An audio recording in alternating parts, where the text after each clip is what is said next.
This time, we're going to get to spend a little bit of time with Alex Rogers. He lives in Cape Town in South Africa. He's passionate and driven when it comes to preservation of our planet's biosphere. So he studied nature conservation, he's worked at various reserves, and now he is the main educator at the Southern African Foundation for the Conservation of Coastal Birds, or SANCCOB. So here they provide 24/7 rescue services for sick and injured seabirds and abandoned sea chicks. Their specialist chick rearing unit saves African penguin eggs and chicks that have been abandoned, and then eventually they're released back into the wild. So let's get Alex in here live with us right now. Alex, how you doing today? All good, all good. How are you doing? Good, good. It's been a while since we've connected. Usually I have a bunch of students in tow, so I thought this time we'd bring the general public from around the world and share some of the amazing work that's happening at SANCCOB. Yeah, I'm excited. Excellent. All right. Well, I'm going to let you take over for a bit. Thank you.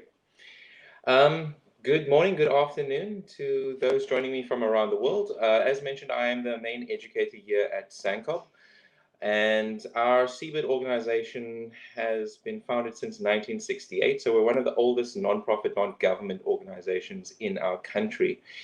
I'm going to just give a little bit of history, and I want to show you a few videos before I actually take you on a virtual tour of our hospital. So I'll be showing you a number of patients and some of the processes in which we use to get them back up on their feet and released back into the wild as well. So our organization runs predominantly through donations. We get the vast majority of our donations through International Zoo and Aquaria, and the exchange rate just helps us considerably. Rehab centers, as far as I'm aware, only run through donations, and along with that, our volunteer base is essential to saving our animals as well. We get on average about 2,000 to 2,500 patients in a year, which means that we get birds every single day, and that's outside of a crisis year. So in a crisis year, like a potential disease outbreak or an unexpected chick abandonment or an oil spill, then we'll get many hundreds to many thousands of animals, and all of them needing essential help, care, and support, any operations if need be as well. And we cater our rehabilitation process to each individual's needs and the reason they actually come to our hospital. However, because I am using Wi-Fi, not all of the sections of my facility are actually capable of being shown. So I do have a few videos to show you guys over here on some of the other aspects that I sadly won't be able to show you more on the virtual tour. So just give me a moment. Okay. So this over here is a GoPro video of us just handling one of our tiny chicks in our chick rearing unit. This CRU was built in 2007, and it's allowed us to be the very first and currently still only organization in the world to hatch, raise, and release African penguin chicks back into the wild. We predominantly handle African penguin chicks, however, we have handled other species as well. However, we do have 2 chick seasons in which we're expecting hundreds of abandoned chicks due to climate change, pollution, habitat loss. However, overfishing is the biggest cause for their abandonment and the rapid decline in quite a number of our seabird species. If you were working a morning shift in this facility, you would have to wake up at 4 o'clock in the morning, get here at 5, weigh each chick. So if you're in the middle of chick season, it could be anything from 60 to 100 chicks, maybe even more. You then weigh each individual, prepare 10% of that individual's body weight in terms of food, and the medication and the fluids, which you might have seen. We gave some fish formula earlier to this guy. And then you'd have to feed every one of them every 3 hours. So 6, 9, 12, and then the afternoon shift will take over for you. And then again, 3, 6, 9 o'clock, and then they'll probably go home at about 10 or 11, depending on how many individuals there are.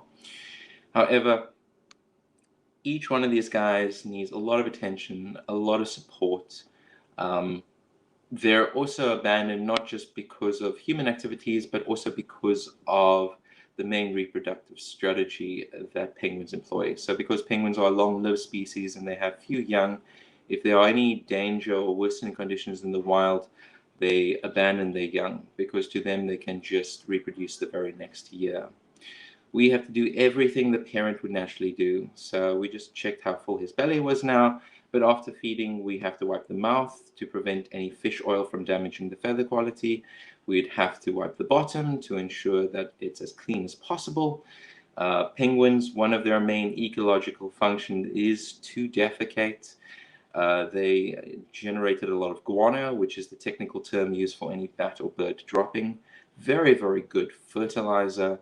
And for African penguins, it used to be the primary nesting material for the species prior to us mining it out for fertilizer and gunpowder as well. So we have two chick seasons. We're just coming out of our first one, which is February, March, April, and then kind of weans off in May.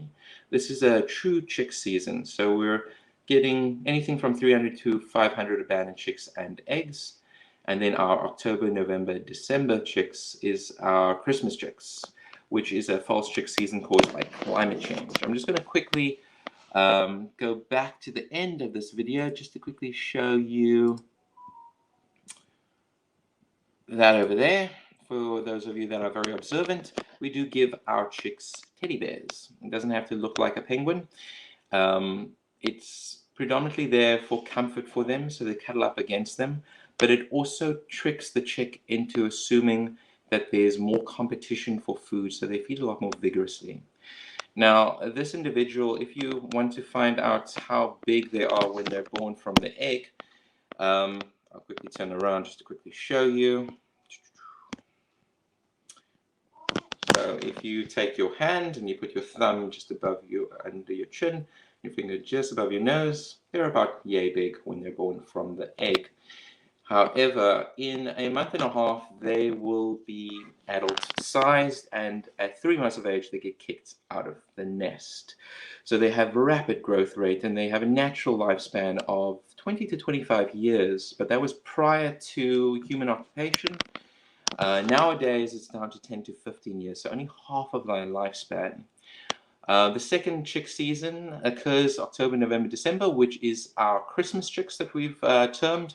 That is predominantly caused by climate change. Because it's slightly warmer than usual, it's tricking the parents into molting too soon. And because they molt while they have their chicks, they can't go and hunt for them. So they've lost their waterproof feathers, they can't hunt for them. In our center, we do have a vet, and he does operations. So this is a very common operation that we perform. We're just busy cleaning a wound. If I remember correctly, it's called a debridal. And this is quite important. We do get this quite often. Wounds are caused by anything from bite wounds from their predators to sometimes entanglement. Sometimes they just scrape their feet or something against rocks and that sort of thing. So they're not the most mobile and most graceful animals on land. However, we do have to remove any necrotic tissue, we do have to remove any particulates, and that just allows the wound to heal more efficiently and a lot faster. And that's quite important because, in general, we're up against the clock. The longer a patient stays with us, the more likelihood of taming. And if an animal becomes too tame, they generally can't survive without human support. So they wouldn't be able to survive in the wild. So we have to be incredibly careful with that, which is why we have very strict protocols and procedures when they are here for rehabilitation. You may also notice that we have this plastic covering around the bird. We don't use this plastic anymore, very bad for the environment. A number of years back, we actually did a donation drive with our local community, and we were asking them for kid socks.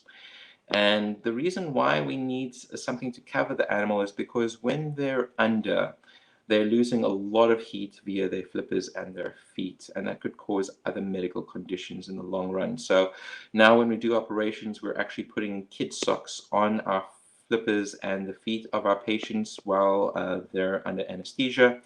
We are also using a anesthetic gas to put them under as lots and lots of seabirds and birds in general don't handle a lot of medication very well. So instead of giving them an injection and then giving them a counter injection, we're just using a gas. And then our veterinarian nurse is just monitoring his heart rate and his breathing as well. And that's quite important. However, small operations like this are quite prevalent. They happen every single week. We're very fortunate in that we actually have rebuilt our rehab facility. Our facility is 38 years old, and we demolished about 75% of it back in 2017, and we rebuilt it. And that's because it was literally falling apart on us. So the operating room, which I'll show you a little bit later on, is actually 3 times the size of our old operating room. A number of other facilities like our admissions room, our ICU rooms are quite a number of times size, quite a lot larger than in comparison to our old facilities as well. However, ultimately, all of this work is to allow us to do this.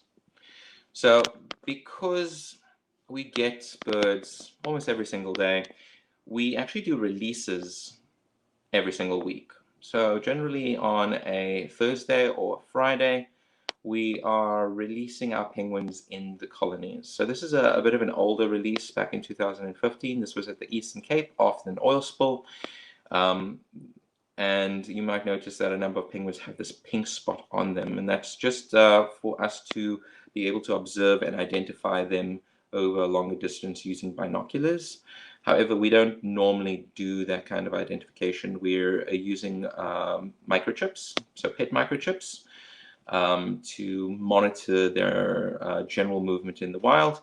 And also very important, if we get a recapture, we can identify that individual, and then we have a baseline for them. However, in order to get to this point, it's a lot of hard work, lots of rehabilitation, and yeah, they have to pass 3 final tests. Their blood work has to be clean, they have to be in good weight condition, and also they have to have perfect waterproof feathers as well. So those are just a few videos, things that I wouldn't have been able to show you if on the tour. I'm now going to walk us outside my office, and we're going to have a quick look at the rest of our hospital. So this is our main admin building over here. These are all of our, most of our main sponsors over here, quite a number of them from Zoo and Aquaria as well. But we also have our locals that support us as well. And yeah, we wouldn't be here without their support. We are now heading outside, but still technically inside of the hospital. This first section over here is our most natural section. So this is our home pen. It's the oldest section of our hospital, and it still serves its primary function to house our permanent residents. Now, as mentioned before, we are a hospital. We do want to rehabilitate and release our individuals back into the wild. These are some of the oldest patients that we've had, and they just had certain conditions where they were non-releasable. So some of these guys have lost vision in an eye, or they've lost a foot, or they have a deformed flipper, or they've lost a flipper. But a few of these guys are simply here because they're too tame. They're non-releasable because they would simply follow people around expecting to be fed, and they would slowly starve to death. So just to introduce you to maybe 1 or 2 individuals, if I can spot anybody that I know. Very, very difficult to identify penguins if you put 2 penguins next to each other, which is why the bands on the flippers is quite important. We cater our rehabilitation to each individual's needs. That one running across over there, which he is going quite speedily, that is Stubby over there. If I see, there we go. So Stubby over here, she is here because her flippers are stunted in terms of growth. She's missing about 5 centimeters on both of her flippers, and that's due to the fact that her parents made their nest in a very bad location. Somebody's garden near one of our mainland colonies, which is called Boulders Beach. The homeowners had a cat that attacked her when she was a day old, And due to the massive infection that she had at that young age, her flippers simply didn't grow as much as they needed, which means that she's unable to reach her top speeds to catch her fish and to run away from any predators. And that's why she's here. The one to the right, so let me see if I can't get my finger over there. Well, this guy over here, that's Norbert. That's her partner. Norbert is here because he's lost vision in his eyes, specifically his right eye. So very, very challenging for a penguin to survive, especially once they've lost vision in one of their eyes. Because their eyes are on the side of their head, they have greater periscopic vision, but it also means that if they lose vision in one of their eyes, half of their world is totally gone. A few other species that I would like to introduce. The one on this nest box over here, that is a swifttern. It's one of our smaller species that we receive and generally our most vocal as well. And then you'll see this very large gull. So those of you that live in America and UK, you guys have large gulls like this as well. Ours are thankfully not as notorious as your guys' ones. However, they are fairly big, and because of their size, they're also a lot more predatory as well. So besides scavenging, they'll also attack smaller animals. They'll go for penguin chicks and eggs if they manage to get past the guarding parent as well. These are called kelp gulls. And if he does turn around, you'll notice that he's got the red spot on his beak. That red spot is the baby's dinner bell. When the baby gets hungry, they tap on the red spot to let them know that they want to be fed, so they'll regurgitate fish, and or they'll go and hunt for fish. However, we get different species because of different reasons. So because our gulls are also scavengers, they're eating a lot of dirty food, a lot of plastic, and the bacteria on that slowly releases toxins, and it causes a condition called botulism, which is a slow paralyzation of those birds. So it hits their feet, they're not moving around very much, and it eventually hits the rest of their body and hits their respiratory system, which means that they can't breathe, and if they can't breathe, they can't survive. However, 95% of all of our botulism cases we have been able to save. We give them activated charcoal, and we just hydrate them and give them certain medications, and then we release them. But because they're scavengers, we're always going to get botulism cases. It's a thing. So one of the ways that you can help us save our seabirds is to recycle, guys. Recycling is very, very important. Got quite a number of penguins swimming in our North Pool right now, so I'm glad I can show this to you. Our rehabilitation pools are used for 7 main reasons. Without pools, there's no ways in the world that we can actually save our seabirds. And this is a gym for them. It's exercise. It ensures they have strong swimming muscles. You'll also notice our penguins are swimming upside down. They're nibbling themselves. So this is a bath for them. It encourages them to preen and maintain their feather quality as well. It also means that this is a social activity for them to de-stress and relax. It's used to cool them down. We are currently now moving into winter, so it's not much of an issue now. But during spring and summer, it's very important to keep these guys very, very cool. It is also used as physio for certain conditions, and also used to test the waterproofing of their feathers. Now, the waterproofing is one of the final tests in which we check on them before we release them. And if a penguin is missing even half of a millimeter of waterproof feathers, they would not be able to survive in the ocean. They'll get hypothermia. So 100% waterproof feathers is what they need in order to survive. You'll notice that most of these penguins swimming over here do not have their traditional black and white feathers. So there are a few black and white individuals, especially there in the middle, and especially one over here. However, most of these guys are more bluish gray, and that is the only way to tell the age of a penguin by looking at the colors of their feathers. So for our African penguins, there are 5 life stages: egg, chick, which they are very fluffy, very cute. They then turn into blues, a small bluish gray plumage. They're 3 months going on to their first year. So as mentioned before, they have a very fast growth rate. They then turn dark brown, which is juveniles, and our black and white are tuxedos, so they're 2 years and over. And after 2 years, it's nearly impossible to tell the age unless you're looking at something like bone marrow or something like that. However, other species like rock hoppers and macaroni penguins, they have those yellow plumes on the head, and those grow longer and longer the older the individual gets. So if you're one of those species experts, you can have a general idea of what age they are. These are our volunteers over here. We would not be able to save as many animals as we do without them. So we do have permanent staff, but with the number of patients that we have in the center, there's no ways that we can feed all of these guys, medicate them, tube them, clean out their areas, and just ensure that they're in good enough condition to be released. This little guy over here still has a little bit of his fluff. So the penguin right in the middle of the screen, he's kind of still a chick, but he's turned mostly into a blue. So these guys are still fairly young, around about 3 months, and 2.5 to 3 months old. 3 months and a little bit over is when we kind of want to release them back into the wild. But as mentioned, and as you saw in the video, a lot of them we've raised since eggs or chicks. So a lot of these guys have never seen the ocean before. They've never seen the beach before. Due to the shade netting, they've never seen the blue sky before.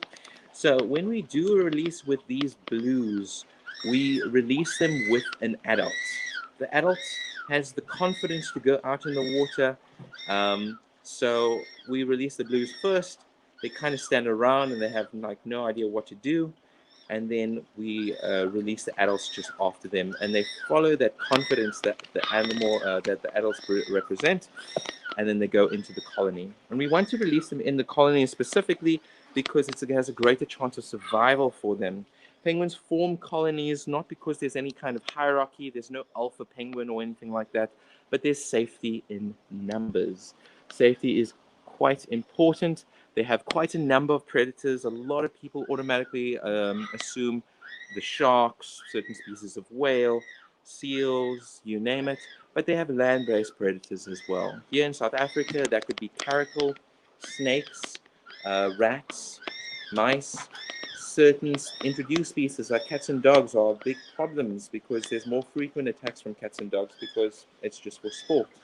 So all of those animals are detrimental to their survival as well. And that's why seabirds specifically make their colonies on islands. Islands are obviously a lot less predators. These guys are outside ICU individuals as well. So they're not in the best of condition, but they're better off than the ones in our inside ICU. And then I'm just going to be a little bit quiet here because we have some Cape Gannet chicks. So these guys are losing most of their fluff, but these guys are some of our abandoned Cape Gannets. We're going to be seeing some of our African penguin chicks as well, and some of our younger Cape Gannet chicks. So in a year, we'll get a variety of species, anything from 24 to 28 different species, cormorants, gulls, pelicans, albatross on rare occasions, prions, oyster catchers, giant pectorals, you name it. Just going to quickly show you some of our fluffy younger chicks. I just have to be a little bit quieter in this area over here.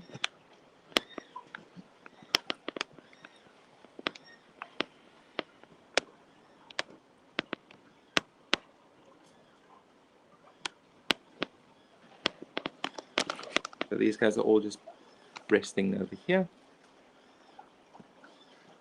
But all this flooring and the crates and a number of other equipment has to be cleaned on a daily basis. So if you guys were here, you wouldn't actually notice any smell. We're highly pedantic about our cleaning, and that's just because we're in a very enclosed space, and we can normally have anything from 100 up to 300 patients, depending on the time of the year, even more sometimes. So it is quite important that we keep everything clean just to prevent spread of disease within the center, but also for the working conditions of our staff and volunteers that are working and the general public that comes to visit us for tours as well. So in this aviary, we have some of our younger Cape Gannets. So Cape Gannets are a highly specialized diving bird. There's a number of species around the world. However, they hit the water at 120 kilometers an hour. And for those that don't use kilometers an hour, some homework, you can convert that to miles, but it is incredibly fast. It's the fastest species, the fastest speeds that we have on our roads as well. I do also want to quickly show you that besides our African penguins, we do also have a few vagrants that are not supposed to be here. So this is a rockhopper. These guys are coming from islands halfway to Antarctica, to Marion Island, Tristan da Cunha, and they usually get here either getting caught in the Bagula Current and not having enough energy to get back home, or sometimes fishermen accidentally catch them in their nets, and some fishermen are unfortunately superstitious. They think having a penguin on board is a good luck charm to catch more fish, so they'll keep them on board, they'll travel around with them, and once their holds are full and they see land, they just kind of chuck them overboard. So because they're introduced to new countries, there's new bacteria, new diseases, so we normally can't take them back. And they'll either have to stay here with us or they'll have to go to zoo and aquaria. So on very rare occasions, we will get vagrants like this as well. Our African penguins are the only species of penguin that is naturally found here on the African continent. However, there are about 18 different species of penguin. That is a contested fact amongst scientific community. Some say 18, some say 19. But all of them are found in the southern hemisphere. They first evolved from New Zealand, and a lot of people automatically assume they're only found in cold conditions. So only 4 of the 18 actually live in cold conditions. The rest of them are in more warmer climates. So you have penguins in Australia, you have penguins in South America, New Zealand, here in Africa. They're in many, many, many islands in the southern hemisphere. And there's even a penguin species that lives near the equator. Our Galapagos penguins live near the equator. So they've had to evolve and survive in the various climates and different ecological niches. However, the size of the penguin is determined by their climate. So the colder it is, the larger they have to be, and the warmer it is, the smaller they have to be. So this is one of our operating theaters. As mentioned before, this is actually 3 times the size of our old operating room. So this whole building over here is relatively brand new, and all of these facilities used to be crammed into this admin building behind that I just walked out of. I'm just going to quickly go into our admissions room. Just going to find light and switch it on. There we go. So we have 2 operating rooms. This is used for more technical surgeries, so anything that we have to open up the body cavity for. And then on the video, this is the operating room that we use. So it's used for less invasive operations, quite important. This is one of our ICU rooms over here. And this is for our weakest and most injured of animals. It's also for any new arrivals. So any new arrival, we have to check their blood work for any potential diseases or bacteria. They're isolated in these ICU rooms until we get that data back. We are in a very enclosed space, so we have to be very careful with that. But also, if they do have very severe injuries or conditions, they are a lot closer to our vet and the medication that they need in order to stabilize and save them. These are all the species we're expecting for this year. The very next African penguin, which is at the top left over there, is going to be our 227th African penguin. The next Cape Gannet is going to be our 46th, and the next Parasite Diego will be our 1st. So it is a variety of species that we will get. and it differs between the year. A number of these species are pelagic, which means that they're not normally found near the continents, and they could just land up on the continent itself. This is our laboratory over here, so just a very small lab. And then this over here is our X-ray room. So a number of these larger equipments like this anesthesia machine, this X-ray machine, have been very thankfully donated to us. And to give an example, that X-ray machine, we didn't have an X-ray machine about 8-9 years ago. We had to make bookings at all the local clinics, transport hundreds of birds every single year there, which means more stress on the animal, more likelihood of injury, and then obviously paying for hundreds of X-rays, which is very expensive. So that one donation of an X-ray machine has saved us in terms of lots and lots of costs, more than I could actually calculate, and also has increased the success rate and rehabilitation time of our patients. This room houses a number of chefs. So these guys are the chefs for the day. They are preparing all the food. This is the most important room in SANCCOB by far. We could get rid of every other facility except for our kitchen. And that's just because we have to feed our patients. Without being able to do so, we would not be able to keep them long term.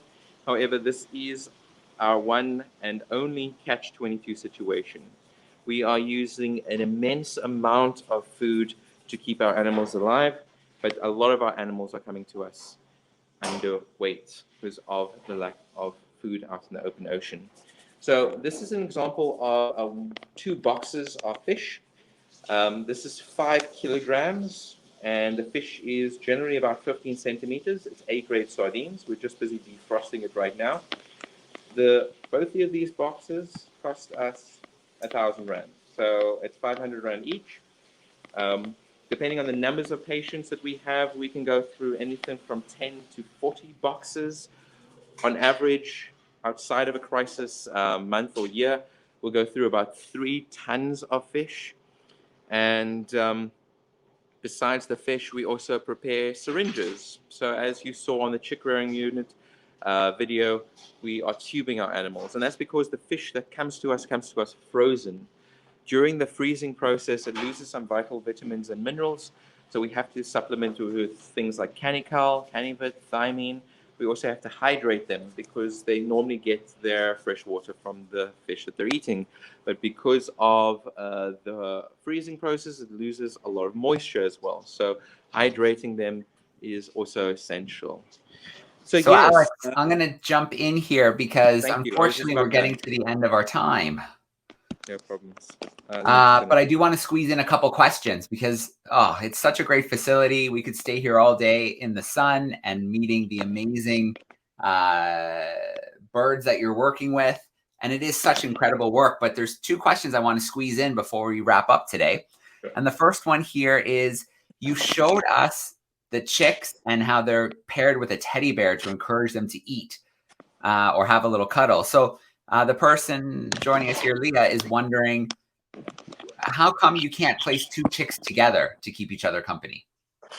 Okay, so we can place 2 chicks, or we can actually place 3 chicks together within those black crates. However, Yep. the teddy bear just assists with kind of tricking them into thinking there's even more competition for food. Gotcha.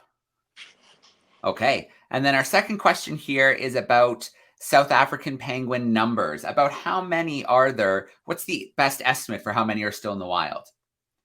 That is a very sad question and answer. So we're down to 1% remaining of the population. When I started working here 7 years ago, we had 2% of the population. So we've lost half the population within a 7-year period. And yeah, that's the reason why our organization is trying everything we can within legal limits to help the species. So this year we're hopefully going to be building a new penguin colony along our east coast. We're going to build a new rehabilitation facility in Namibia. We're going to increase the size of our chick rearing unit. So there's a number of upcoming projects, but all of that obviously costs lots of money as well. So yeah, it's difficult, but that's why we do the work that we do. Absolutely. And it is very important work. I want to share the link right here for people tuning in live and people who will tune in and watch this video over the coming weeks. We're going to put all the events into a big playlist that people can watch at the timing that works for them. So do visit. As Alex said, donations are so important to the running of the facility. And then, of course, if you are in South Africa, that's another revenue generation, is visiting the facility as well, is really important. And I know, Alex, I think people come in and volunteer sometimes for weeks or months at a time. Yes, so we do have volunteers, we do have interns. It's different for locals from internationals, but a lot of the information can be found on our website, in which you showed the link there. So thank you very much for that as well. All right. Well, Alex, thank you so much for bringing us into the world of SANCCOB today. Thank you for the work you do on the education side of things. A shout out to everybody on the team, the volunteers, the vets, the people preparing food, cleaning the areas. It is a massive undertaking to protect and try to save this species. 1% of the population that's a scary number. Thank you, Joe, and thank you for the invitation. It's always a pleasure linking with you, and I look forward to our future events. All right. Thanks so much, Alex. We're going to sign off from South Africa. Yeah, bye-bye. Thank you.